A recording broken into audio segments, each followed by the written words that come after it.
Hi everyone, I'm so glad to be here today, and it's a pleasure to join you guys on the Global Community Youth Summit. I'm Afeez Olalekan SAKA from Nigeria, West Africa, and I want to appreciate Great Mahia for inviting me to join this summit today. Yes, it's a pleasure, and I really appreciate everyone here in this community. And also for everyone who'll be speaking today, I want to send my greetings to you all the way from Nigeria.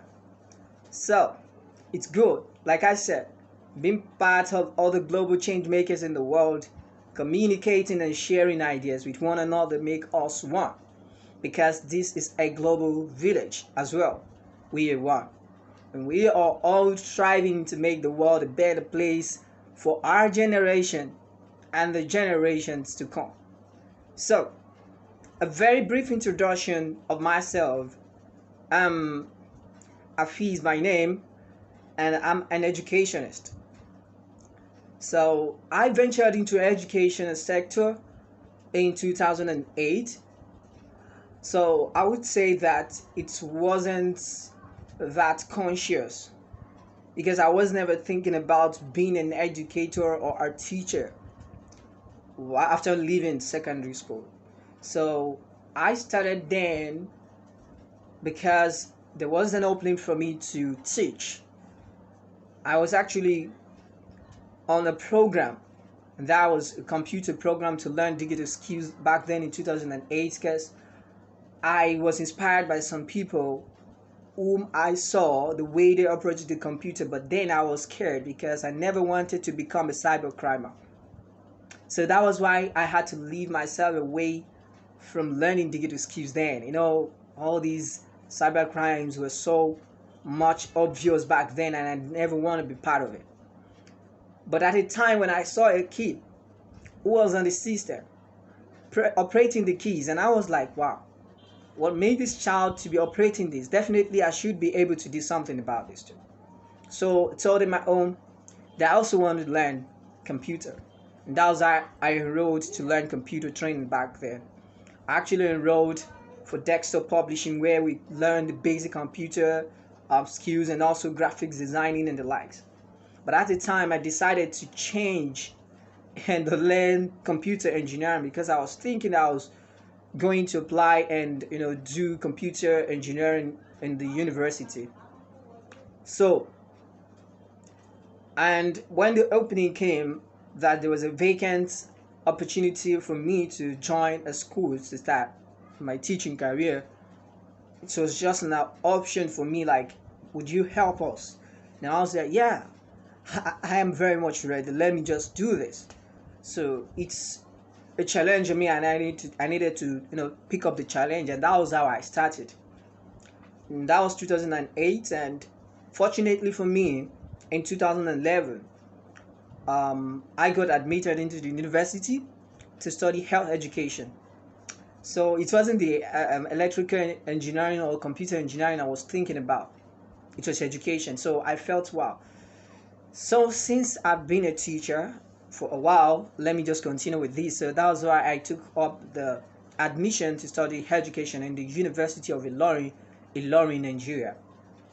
And during that process, I was exposed to a series of trainings and practices about teaching and learning, and that made me remember when I was growing up, those opportunity I could not access because of the limited information I had.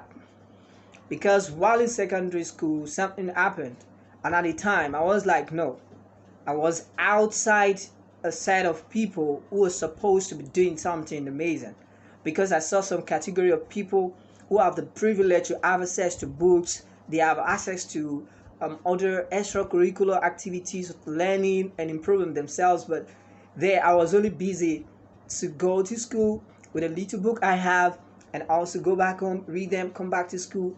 No additional knowledge apart from that. So it was the limited resources that I had then that put a kind of barrier for me. So I was like, no, if other people are doing this, I was like, no, they are doing it because they have the money to do it. So and it was a challenge on me. It's something that is going to lower the self-esteem of an individual. It actually did, but with just the zeal and courage and talent that I had inside to keep pushing and just make everything seem like it's normal, but actually then it wasn't normal. So got so good, I became a certified educator in 2015. I went for my service, the National Youth Service Corps, in 2015, where I was posted to a north central part of Nigeria, and that's Plateau State, to serve. And I intentionally chose there because I believe I wanted to learn the language. I wanted to learn how the culture is, how they communicate, because I was so much interested in communication. So that was why I chose Plateau State. Unfortunately, I was selected to serve in Plateau State. So that is where I also continued my journey as an educator. And this also opened a lot of opportunity for me to also make impact. Then I wasn't even aware that I was doing something like a social responsibility or social development services. So mine was just that I needed to make this impact. I need to work with children. I need to pass down knowledge and train them on how to communicate with the general language, which is English language. Because I believe when you understand this basic language, you'll be able to do all the little tasks around you and also compete where you're supposed to compete necessarily. So it was a challenge on me, and I had to take this up. Then I couldn't understand the language or speak very well because I was very new to that environment. So I had to buy a book that teaches English and Hausa together, Hausa language. So I learned while reading. And I go to class to teach them English using their own language to teach them the English, the little one I understand. So when I started interacting with the kids, and the kids are like, no, this is not how it's being pronounced, this the way it's being pronounced. And it creates a kind of relationship between us because I have something to learn from them, and they also have something to learn from me. And that exactly spring a lot of things in me, like it brought out a lot of things in me about literacy. But then I never had the clarity. I only knew that I wanted to help other people to learn how to read and communicate effectively, and that was how it started. So I started doing this, and I did a free coaching, free home tutor services for kids just to help them build their literacy skills. So after serving, I worked a while in Jos in a school, and I left there after 6 months of service. I left there back to Lagos because I was also thinking about getting another job that will pay me more than teaching. Actually, I still have the passion to teach, but you still want to make something at least to also help you build your career and your trajectory to make a great move. So that was how I came back to Lagos, and I searched for the job. I couldn't get it at all. Like, it was a very terrible moment for me. And at the time, I got another one, which was teaching. So I started teaching. And after 6 months again, I wasn't so comfortable with the environment because I felt I needed a population of people that I'm supposed to be reaching out to, and it was so minimal. And I was like, no, I feel this is not actually the environment really want to work with. So I opted out in search for another opportunity. And by this moment, I was thinking about something that would make me use my communication skills, use my leadership skills. I was thinking about, no, I just want to learn something about leadership, communication, and the likes. So that was how I joined the network marketing. Actually, I never knew it was network marketing before I joined. And I wouldn't say network marketing is not good. It depends on the kind of network you belong to. But the one I belong to then is not something that I really want to thrive in because I have my values. And my values were not really aligning with what they were doing, but I love the skill of leadership training, communication, and marketing strategy. I learned so much from them. And after some months, I left there too because I was so much interested in using positivity to build everything what I want to be. And by this moment, I was so depressed. And this was 2017, 2018. So another thoughts kept coming up, and I was thinking about something better to do with my life if truly I wanted to live my purpose. So in search of purpose, I found out that finding one, you're not too far from yourself. I realized that I was so close to me.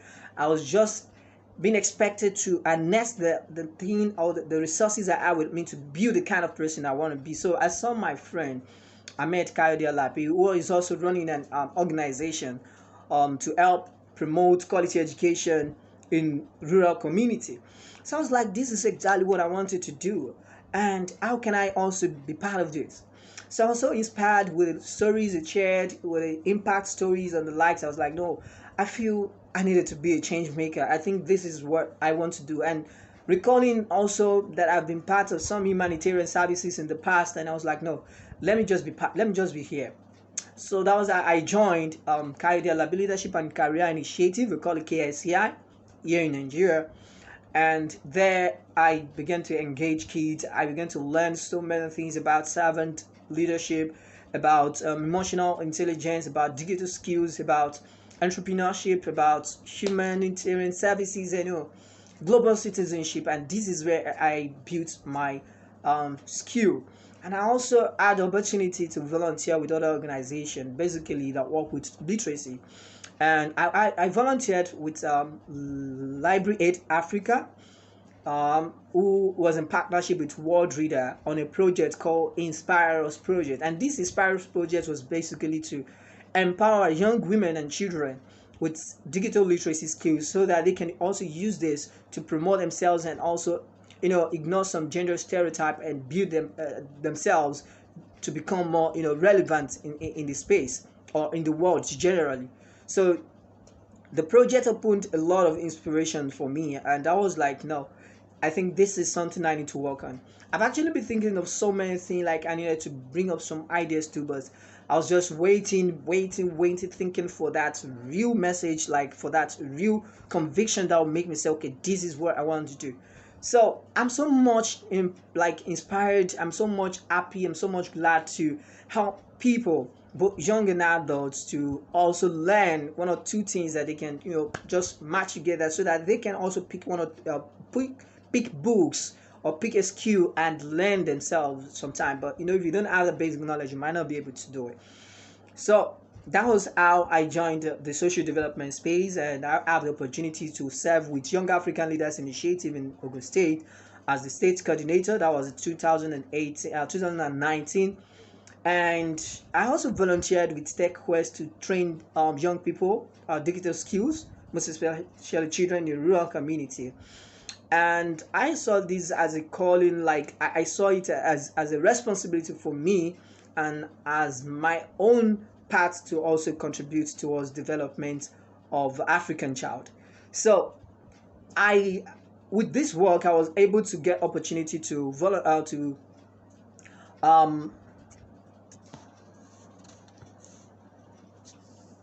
so sorry for that short break. I was able to get opportunity to work with to become an ambassador with World Literacy Foundation, Teach SDG, that's United Nations Teach SDG, and also the award in United Kingdom. So I am an ambassador for them. I am serving as an ambassador here in Nigeria, and it's always been a wonderful moment so far. So we just completed the ambassadorship for World Literacy Foundation, and before then, during the lockdown, I was like, there is something I need to do with this idea of mine to help young kids, to keep the track of the work I do, to make sure that I really contribute to closing literacy gap in Africa. So that was how I come up with an organization which is named Literacy for African Child Education and Development. And this moment I was just thinking about it, like what should this name be, so I was thinking about a lot of, I was thinking about the knowledge and experience I've gained through the process of the ambassadorship, the fellowship with World Literacy Foundation, and I decided that no, I am going to do something about literacy. And the name actually come in few minutes, seconds to minute. the word literacy for African child, literacy for African child. And I said, wow, I needed to do something about this. So I contacted some of my leaders who serve also as a mentor. I told them about it, and they say it's a good idea. I ran up to quickly write some concept notes about this idea and some project I want to do, and that was how it started. So that was how I started Literacy for African Child Education and Development. Actually, we are just a month and few weeks. We are just a month and few weeks, and I can tell you that I was able to carry out a number of projects within that 1 month. And this happened with the support of my colleagues, with the support of my friends who also participate, and my fellows who also participated in the project. So it was a global child literacy campaign, and it was for 10 days, and I was so happy. I was just thinking, how am I going to do this? How am I going to start this? And I designed the concept of how it's going to go, and I pushed it out, and before you know it, about 90 global ambassadors who I call my the least African literacy drivers. They are global leaders who also participated in this. We have people from Kenya, we have people from Ghana, we have people from Nigeria who also took part in this campaign, and it's really passed the message of the importance of child literacy here in Africa. So, and also we had the opportunity to celebrate we celebrated the International Literacy Day. But what exactly is literacy for African child doing? So, like I said earlier, connecting back to the story of the theory of change, and knowing your why and what exactly you want to do for your community. I feel this is just something I am expected to be on, because I feel it's time for me to start, and that was why I started. The fear has always been there for a while, like when am I going to start? But no more, it has started, and we are into helping children, most especially teenagers. Let's say children from 7 to 20 years of age, to build their literacy skills so that they can use all these literacy skills to build themselves, like for their personal success, and also to be globally relevant. So we say literacy for global peace, and this will be training them on the 21st century life skills, history about Africa and the world, their own we're also going to partner with other organizations who are into leadership training, who are also into digital skills literacy training. And this is just the message and the importance of what we want to do. We want to help African children to also improve their literacy culture. And we are working on a project currently in a community here in Nigeria to help the community kids to also have access to libraries, to literacy development resources, because most of this is a challenge I had while I was growing up, because I couldn't access those books. But I felt, no, this is something necessary for me to do, because I had the experience. I learned in the hard way. Doesn't mean that I should not do something about it. And the day I started reading books, the first book I read was written by Dr. Ben Carson, and that was Think Big. And that was the day a lot of things started changing. And I felt this is just something I need to do, and I started giving out books. But I felt I needed a platform to do more than the community I belong. But I needed to start first, and that was we started Literacy for African Child Education and Development, and that's LIST Africa. We are into helping and supporting other global organizations to promote literacy in the world, and also close literacy gap in Africa. So this is just what I have for you today, guys. I hope you have been able to take one or two things from the messages. It's just about passion. It's just about knowing your why, and also giving your best to serve humanity. And many other opportunities will be coming here. And this is just what led me to be here today to speak about this today with you guys. I'm so glad to be here. Thank you so much. I also want to learn from your story. You can follow me on social media. I'm Afeez Olalekan SAKA on Facebook. You can follow Afeez SAKA on LinkedIn. You can also follow LIST Africa on LinkedIn, and also on Facebook. Thank you so much, guys. Thank you.